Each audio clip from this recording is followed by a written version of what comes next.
In this second video on the difference quotient, we're going to actually use it in actual practice. One thing that I forgot to say in the last video was an important consideration once we have the difference quotient that h cannot equal 0. H is the denominator, and it's very important that h not equal 0. So we're going to have to write that every single time we use the difference quotient. We have to write that h cannot equal 0. To use the difference quotient, we're simply going to plug in our function into the difference quotient, which means we need to find f of x plus h. And to get f of x plus h, we're going to substitute the quantity x plus h into the original function. Everywhere we see x in the original function, we're going to write with parentheses x plus h. And you'll see that in a few moments. One other consideration is that when we simplify, we don't want to just leave h in the denominator or h as a factor in the denominator. Because like we said before, we're going to be using this in calculus where we're going to find the limit as h approaches 0. And if h is the denominator, the limit as h approaches 0 approaches undefined or approaches infinity. No matter what the function is, it's always going to approach infinity. And so that's not going to give us a good answer. So you want to simplify, avoiding leaving h in the denominator. And we're going to see that with the more challenging problems. I don't think we'll see that with the first few problems. So again, calculus preview, the limit as h approaches 0 of the difference quotient equals the derivative. And you'll learn the derivative in calculus. So let's try a few examples. Find the difference quotient of this function. F of x equals 7x. Well, the difference quotient, and it's always a good idea to write it out, is f of x plus h minus f of x all over h. So what is f of x plus h? Well, we're going to write 7, and then here's the input. 7 times some input. What's the input? X plus h. We're substituting x plus h every time we see x. And now we're going to subtract the original function. The original function is 7x, and this is all over h. And now we're going to simplify. Using the distributive property, this equals 7x plus 7h minus 7x all over h.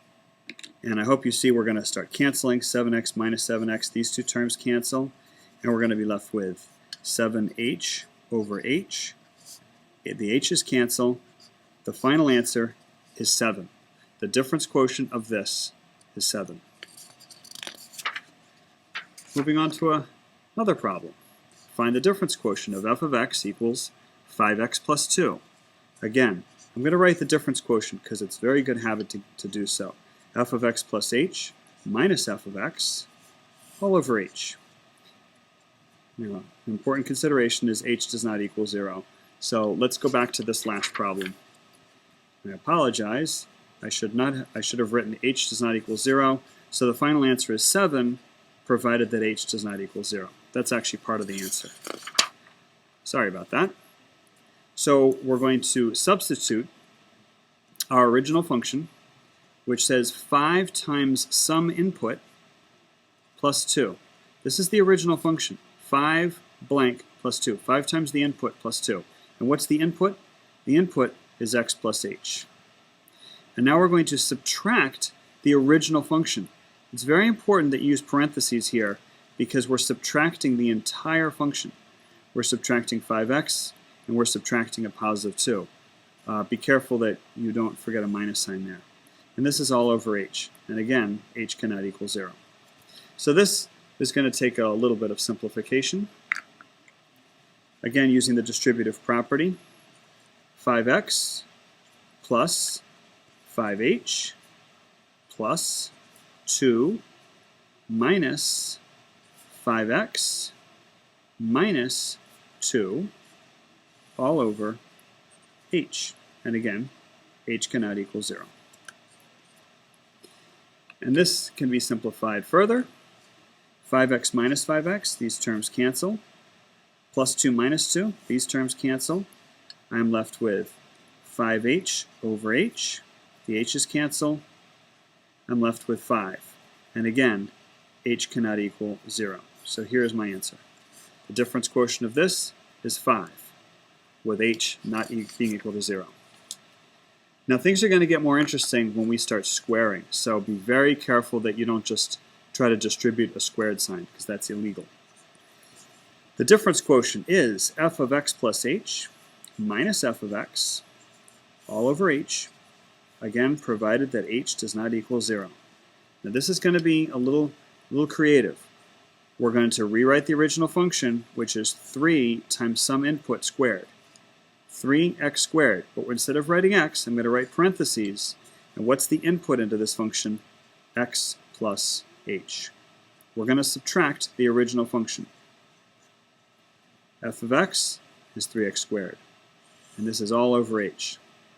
Now again, this is going to take a little bit of work because we have to square this binomial, which means we're going to have to FOIL it. So I'm going to keep this 3 out front for now, and I hope you guys are familiar with squaring a binomial. You're going to have x squared plus 2xh plus h squared. All right, it's just this binomial times itself is this trinomial.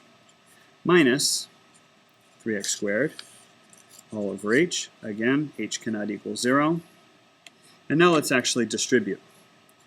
3x squared plus 3 times 2xh is 6xh, and then 3 times h squared is 3h squared, minus 3x squared all over h, and again, h cannot equal 0. We'll simplify this some more. We have a 3x squared here, a minus 3x squared, so these two cancel out.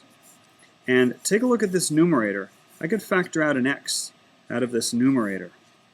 X factored out of 6xh is 6x. I'm sorry, h factored out of 6xh is 6x. H factored out of this term is 3h. And again, h cannot equal 0. And this is going to simplify in that these x terms, the h terms will cancel.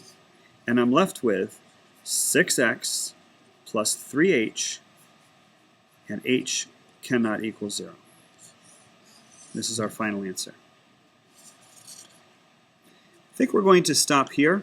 We'll do a couple more in the next video.